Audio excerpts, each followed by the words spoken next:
जम्मू कश्मीर के नजरबंद नेताओं को लेकर राज्यपाल सतपाल मलिक के सलाहकार फारूक खान का बड़ा बयान सामने आया है। उन्होंने कहा कि कश्मीरी नेताओं को नजरबंदी से रिहा किया जाएगा।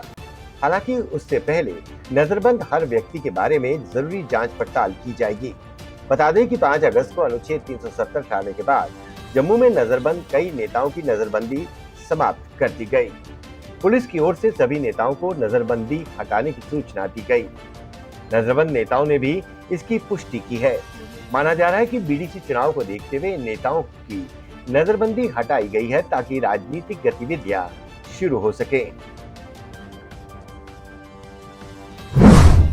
पाकिस्तान की गिरती हुई अर्थव्यवस्था को संभालने के लिए वहां की सेना को आगे आना पड़ा है।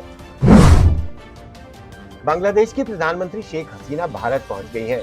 अधिकारियों के अनुसार भारत पहुंचने से कुछ घंटे पहले उन्हें अपने पाकिस्तानी समकक्ष इमरान खान से अचानक फोन आया। खान ने हसीना को अपने भारत विरोधी अभियान के तहत फोन किया था। खान केंद्र सरकार द्वारा अनुच्छेद 370 के ज्यादातर प्रावधानों को निष्प्रभावी बनाने के फैसले के बाद से लगातार मुस्लिम देशों के नेताओं को फोन करके कश्मीर मुद्दे पर एकजुट होने के लिए कह रहा है। कंगाली की दहलीज पर खड़े पाकिस्तान के ऊपर अंतर्राष्ट्रीय मुद्रा कोष से दुगना चीन का कर्ज है। इस राशि को चुकाने के लिए पाकिस्तान को एड़ी चोटी का जोर लगाना पड़ेगा। हाल ही में आई रिपोर्ट के अनुसार पाकिस्तान का विदेश मुद्रा भंडार रिकॉर्ड स्तर तक गिर चुका है। पाकिस्तान पर चीन का कुल 47,000 करोड़ का कर्ज है, जिसे 2022 तक चुकाना होगा। हाल ही में चीन ने पाकिस्तान को कुछ और धनराशि ऋण के रूप में दी है, जिससे पाकिस्तानी अर्थव्यवस्था को थोड़ी राहत मिलेगी। इसी दौरान चीन को अंतर्राष्ट्रीय मुद्रा कोष का 20,000 करोड़ के कर्ज का भी भुगतान करना है। शिवसेना अध्यक्ष उद्धव ठाकरे के परिवार के लिए गुरुवार का दिन ऐतिहासिक है। आज उनके बेटे और युवा सेना के अध्यक्ष आदित्य ठाकरे वर्ली विधानसभा सीट से नामांकन दाखिल कर दिया। नामांकन से पहले 29 साल के आदित्य ने रोड शो के जरिए अपनी ताकत का प्रदर्शन किया। इस दौरान शिवसेना के कार्यकर्ता पूरे जोश में नजर आए। जगह जगह फूल बरसाकर उनका स्वागत किया गया। महाराष्ट्र के मुख्यमंत्री देवेंद्र फडणवीस ने सुबह फोन करके आदित्य को आशीर्वाद दिया। पूर्व प्रधानमंत्री डॉक्टर मनमोहन सिंह ने करतारपुर कॉरिडोर के उद्घाटन समारोह के लिए पाकिस्तान जाने का न्योता स्वीकार कर लिया है। पंजाब के मुख्यमंत्री कैप्टन अमरिंदर सिंह ने पूर्व पीएम को करतारपुर गुरुद्वारे जाने वाले पहले जत्थे में साथ चलने की अपील की थी। मद्रास उच्च न्यायालय ने अनौपचारिक शिखर सम्मेलन के लिए प्रधानमंत्री नरेंद्र मोदी और चीनी राष्ट्रपति शी जिनपिंग के स्वागत में बैनर लगाए जाने की अनुमति दे दी है। उच्च न्यायालय ने चेन्नई हवाई अड्डे से महाबलीपुरम के बीच फ्लेक्सिस बोर्ड लगाने की इजाजत दे दी है। ये बोर्ड केंद्र और तमिलनाडु सरकार की तरफ से चीनी राष्ट्रपति शी जिनपिंग का स्वागत करने के लिए लगाए जाएंगे। प्रधानमंत्री नरेंद्र मोदी और शी जिनपिंग यहां अपनी दूसरी अनौपचारिक बैठक के लिए अक्टूबर के दूसरे हफ्ते आने वाले हैं। देश के जाने माने वकील हरीश साल्वे ने कश्मीर पर मोदी सरकार के प्रयासों की सराहना करते हुए अनुच्छेद 370 को एक गलती बताया है। पाकिस्तान की जेल में बंद भारतीय नागरिक कुलभूषण जाधव की अंतर्राष्ट्रीय अदालत में पैरवी साल्वे ने की थी। हरीश साल्वे ने कहा कि जम्मू कश्मीर से अनुच्छेद 370 को हटाकर केंद्र सरकार ने एक जटिल समस्या को हल कर दिया। यही नहीं, उन्होंने कश्मीर मुद्दे पर पाकिस्तान की प्रतिक्रिया को पूरी तरह से दिवालियापन बताया है, क्योंकि कश्मीर भारत का अभिन्न हिस्सा है। देश की राजधानी दिल्ली पर आतंकी हमले को लेकर रेड अलर्ट जारी किया गया है। त्योहारी मौसम का फायदा उठाकर आतंकी राजधानी को दहलाने की फिराक में है।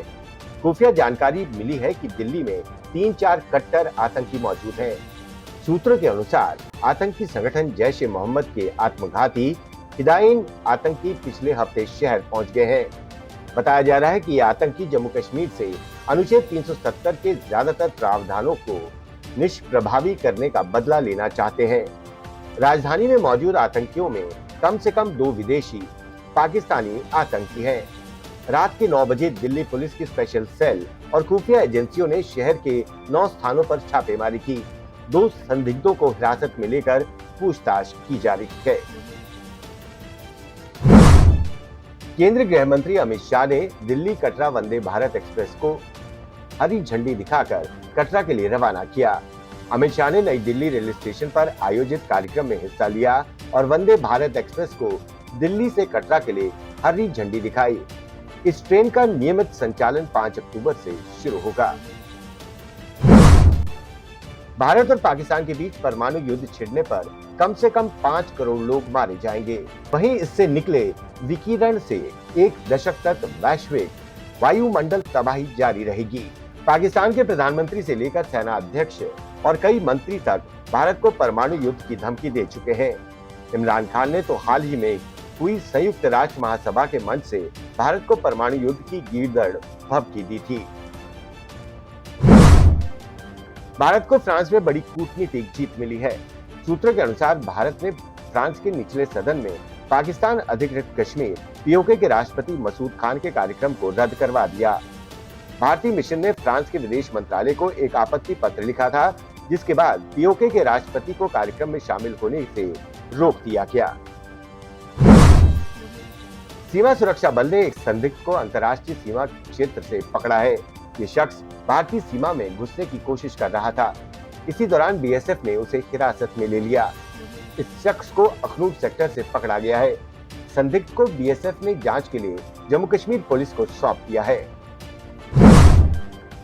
अमेरिकी राष्ट्रपति डोनाल्ड ट्रंप ने अपने खिलाफ महाअभियोग जांच की आलोचना करते हुए इसे तख्ता पलट की कोशिश बताया है।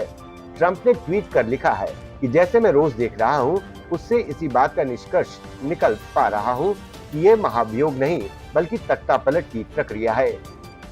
इसका इरादा अमेरिका के नागरिकों से शक्ति, मताधिकार, स्वतंत्रता, धर्म, सैन्य, सीमा पर दीवार और ईश्वर के लिए दिए अधिकारों को छीनना है।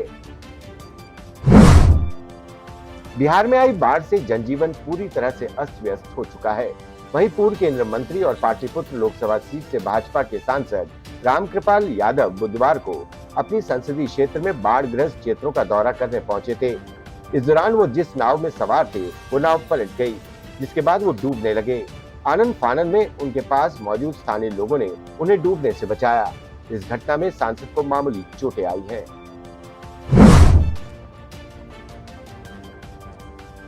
भारत और दक्षिण अफ्रीका के बीच विशाखापट्टनम में खेले जा रहे सीरीज के पहले टेस्ट मैच में टीम इंडिया के सलामी बल्लेबाज मयंक अग्रवाल ने जबरदस्त बल्लेबाजी करते हुए अपने करियर का पहला दोहरा शतक ठोक दिया।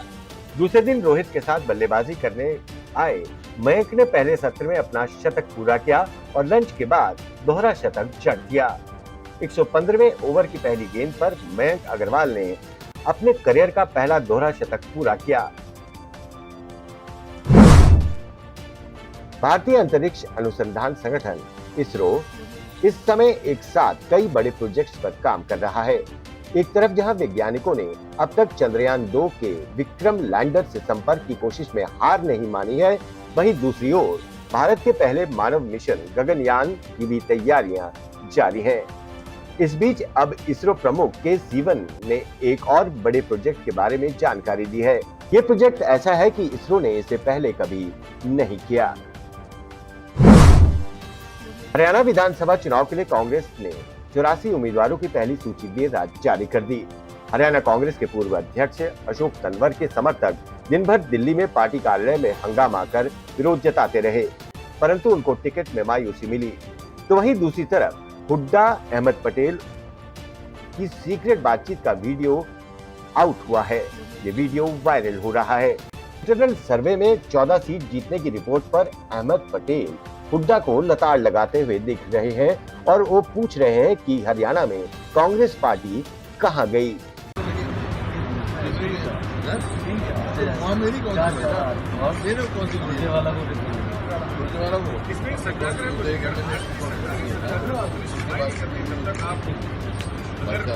पे अप्रोक्सीमेटली बताओ ना, 3-4 मिली होंगी, 6 मिल गई होंगी, 14 भाई साहब आप लेके बैठ जाओ ना। मेरे को ये कभी तेरे खाते कह रहा हूँ आप, इसका मतलब वो पार्टी का न्यूट्रल है, न्यूट्रल है हरियाणा में। देयर ओन राइट भाई साहब। अगर मान लो चलो यार हो गया, काफी फोटोग्राफी। है